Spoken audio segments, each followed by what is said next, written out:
Good morning. तो आपकी class हो चुकी थी। फर्स्ट क्लास में मैंने आपके 20 क्वेश्चन करा दिए थे एसएससी जीडी के लिए।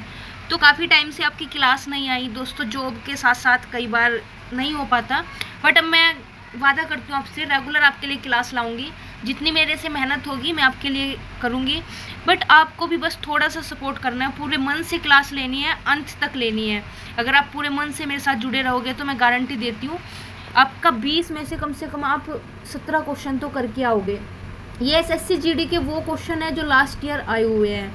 ठीक है, आइए चलते हैं आपका क्वेश्चन की ओर। बस आपको सपोर्ट करना है, एक लाइक कर देना। एक लाइक करने में कुछ नहीं ज़्यादा, जिससे मुझे थोड़ा मोटिवेशन मिल जाएगा। अगर कुछ कमी है वीडियो में तो आप मुझे कमेंट में बता दीजिएगा, शायद मैं उसे सुधार कर लूँ। ठीक है, और क्लास अच्छे से लाओ। तो आइए आप बस मेरे साथ अंत तक बने रहना। आज क्लास स्टार्ट कर दिया है, एक दिन छोड़ के नेक्स्ट डे आपकी क्लास आएगी। इसमें 1 मिनट 20 क्वेश्चन कराए थे ना। हाँ, 20 क्वेश्चन हो गए थे आपके। तो ये 21 क्वेश्चन पे हम आते हैं। कृष्णदेव राय जिन्होंने 1509 से 1529 तक विजयनगर पर शासन किया था, किस राजवंश से संबंधित थे? तो वो थे आपके तुलु राजवंश से संबंधित। खिलजी और तुगलक शासकों ने सैन्य कमांडरों को क्षेत्रों का गवर्नर नियुक्त किया था। इन क्षेत्रों को किस नाम से जाना जाता था? तो ये क्षेत्र थे इक्ता के नाम से जाना जाता था। दीवान ए रियासत यह व्यापारियों पर नियंत्रण था, और खिलजी वंश के समय संबंधित विभाग जो एक तो ये था दीवान ए रियासत। पहले मेरे को ये पढ़ना था, फिर ये पढ़ना था। कालिदास रचित नाटक अभिज्ञान शकुंतला और राजा डैश की प्रेम कथा है। तो ये तो आसान है, आपको भी पता है, शकुंतला और दुष्यंत की प्रेम कथा है। इसमें देखो कुछ महत्वपूर्ण बिंदु दिए गए हैं। कालिदास की रचनाएं दी गई है। एक ये है आपका मालविकाग्निमित्रम, ये किसकी है? वह अग्निमित्र व मालविका की प्रेम कहानी, ये कालिदास की रचनाएं हैं। ठीक है, और कुमार संभव की है शिव पार्वती प्रेम कथा व कार्तिकेय का जन्म। मेघदूत की है आपकी यश द्वारा मेघ से प्रेयसी को संदेश पहुंचाने की प्रार्थना, ये मेघदूत की आपकी। वर्ष डैश में अपनाए गए भारतीय राष्ट्रीय कांग्रेस के तिरंगे झंडे के केंद्र में एक चरखा रखा गया था। तो किस वर्ष में रखा गया है? तो वो आपका 1931 में। देखो उसमें महत्वपूर्ण बिंदु दिए गए हैं। वर्ष 1931 में अपनाए गए भारतीय राष्ट्रीय कांग्रेस के तिरंगे झंडे के केंद्र में एक चरखा रखा गया था। भारतीय संविधान निर्माण के दौरान झंडा समिति के अध्यक्ष डॉक्टर राजेंद्र प्रसाद थे। भारतीय तिरंगे की लंबाई व चौड़ाई का अनुपात 3:2 था। इसे 22 जुलाई 1947 को अपनाया गया था। ठीक है, गांधी जी ने वर्ष डैश में अहमदाबाद में सूती मिल श्रमिकों को साथ लेकर एक सत्याग्रह का आयोजन किया था। तो ये किया था 1918 में, अहमदाबाद में किया था। देखो महत्वपूर्ण बिंदु जो आपके काम आएंगे। चंपारण सत्याग्रह 1917 में हुआ। खेड़ा सत्याग्रह 1918 में। अहमदाबाद मिल मजदूर 1918 में। खिलाफत आंदोलन 1919 में। असहयोग आंदोलन 1920 में। सविनय अवज्ञा आंदोलन 1930 में। भारत छोड़ो आंदोलन 1942 में। डैश साम्राज्य के शासनकाल को भारतीय सभ्यता का स्वर्णकाल युग कहा जाता था। तो इसमें आएगा आपका गुप्त साम्राज्य के शासनकाल को। इसमें महत्वपूर्ण बिंदु देखो, गुप्त साम्राज्य के शासनकाल को भारतीय सभ्यता का स्वर्ण युग कहा जाता था। ये तो क्वेश्चन ही दिया गया है। अब आपका है 27वां क्वेश्चन। दक्षिण के चोल शासकों के प्रभाव का काल था। तो इसमें नेक्स्ट हम देख लेते हैं क्या था। तो ये दक्षिण के चोल शासकों के प्रभाव का काल 19वीं शताब्दी ईस्वी सन था।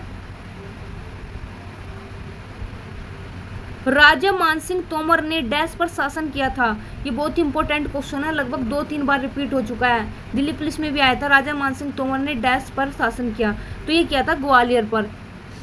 ठीक है, देखो बीकानेर पर राय सिंह ने, और मैसूर में हैदर अली व टीपू सुल्तान ने शासन किया था। सैयद अहमद खान द्वारा अलीगढ़ आंदोलन की शुरुआत निम्न में से किस वर्ष की गई? तो ये की गई थी 1875 में। अब देखो आपका महत्वपूर्ण बिंदु है। मुस्लिम लीग 1906 में। खिलाफत आंदोलन 1919 में। खुदाई खिदमतगार तो ये 1930 में। खान अब्दुल गफ्फार खान निम्न में से किस क्षेत्र में पश्तून पठान नेता थे? तो ये थे उत्तर पश्चिम सीमांत प्रांत में। देखो दोस्तों, आसान क्वेश्चन कराने को तो मैं आपको आसान भी करा दूं, बट आसान का फ़ायदा क्या, जो पहले से ही आपको आता है। बट ये वो क्वेश्चन है जो लास्ट एग्ज़ाम में आए हुए हैं, जो तुम्हें नहीं आता उसे सीखने में फ़ायदा है। निम्नलिखित में से कौन सा 16 महाजनपदों में से एक नहीं था? तो ये कुरु, कामरूप, कौशल, अंग। तो 16 जो महाजनपद थे उनमें कामरूप नहीं था। देखो ये दिए गए हैं 16 महाजनपद: अंग, मगध, काशी, वत्स, स्वजी, कौशल, अवंती, मल, पांचाल, चेदी, कुरु, मत्स्य, कंबोज, सूरसेन, अस्मक व गांधार। ठीक है। सिंधु घाटी सभ्यता के निम्नलिखित में से किस स्थल पर महास्नानगार की खोज की गई थी? ये तो आसान है, आपको भी पता, मोहनजोदड़ो। देखो, कालीबंगा से मिले थे आपके जूते खेत, अग्नि पूजा के साक्ष्य, लोथल से चावल का प्रथम साक्ष्य, व बनावली से मिट्टी से बना हल। अपने 5 वर्षीय पुत्र वीर नारायण की ओर से शासन करने वाली रानी दुर्गावती किस जनजाति से संबंधित थी? तो वो थी आपकी गोंड जाति से। मुगल सम्राट शाह आलम द्वितीय ने ईस्ट इंडिया कंपनी को बंगाल प्रांत का दीवान किस वर्ष नियुक्त किया था? तो ये किया था आपका 1765 ईस्वी में। देखो इसमें नीचे बताया गया है,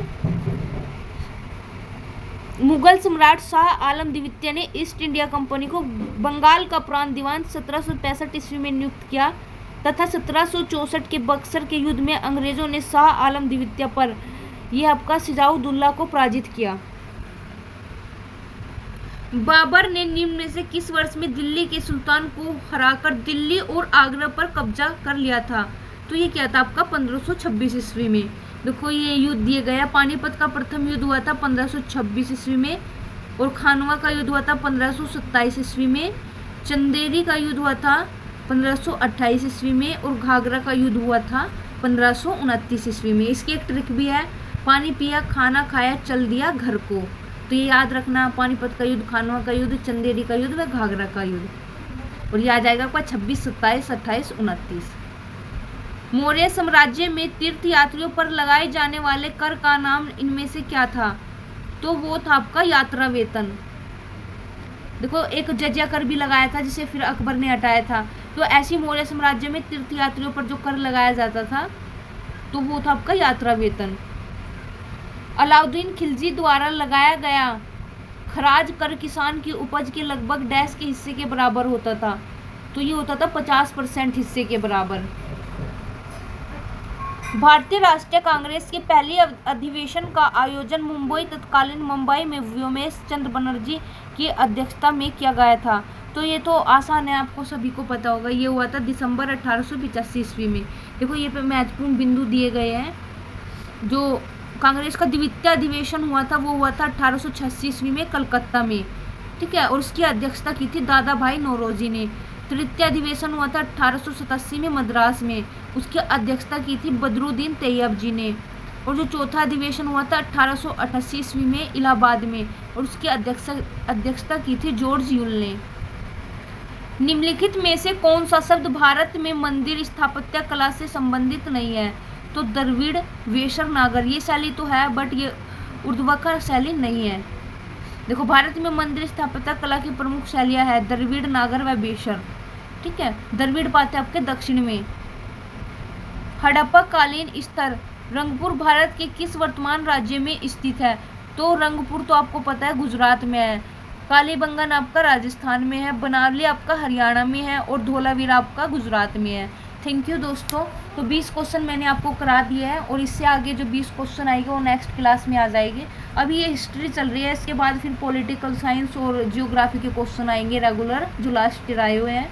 अगर वीडियो में कुछ कमी है तो आप मुझे कमेंट में बता देना, और एक लाइक ज़रूर करना मेरे सपोर्ट के लिए। Thank you so much.